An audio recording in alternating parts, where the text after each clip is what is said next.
Au Mali, selon les chiffres officiels, un enfant sur 5 vit dans une région affectée par les conflits.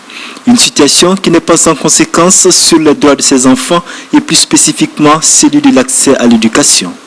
Avec quelques 900 écoles fermées au nord et au centre du pays depuis le début de la crise, le Parlement des enfants, avec l'accompagnement de Save the Children, a décidé de porter la voix de ces enfants victimes les 15 et 17 octobre dernier à Addis Abeba, en Éthiopie. On a un peu parlé de la situation vraiment du Mali, des écoles qui sont fermées, de la santé, de l'éducation. On a demandé la réhabilitation des écoles et des centres de santé qui sont vraiment prioritaires parce que pour parler d'enfants, il faut d'abord la santé.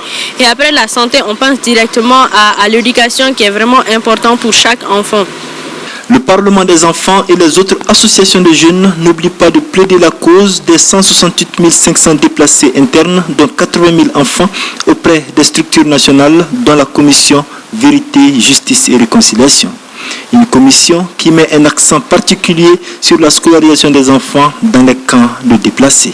Par rapport au truc d'école, nous avons un partenariat avec le ministère de l'Éducation nationale et le ministère de la Justice par rapport aux actes de naissance pour faire en sorte que ces enfants-là puissent bénéficier rapidement de leur acte de naissance et qu'ils puissent avoir accès à l'éducation. Donc voilà ce que nous faisons concrètement pour le moment. Il faut noter que depuis le début de l'année, ce sont 150 enfants qui sont décédés à la suite d'attaques et plus de 75 blessés.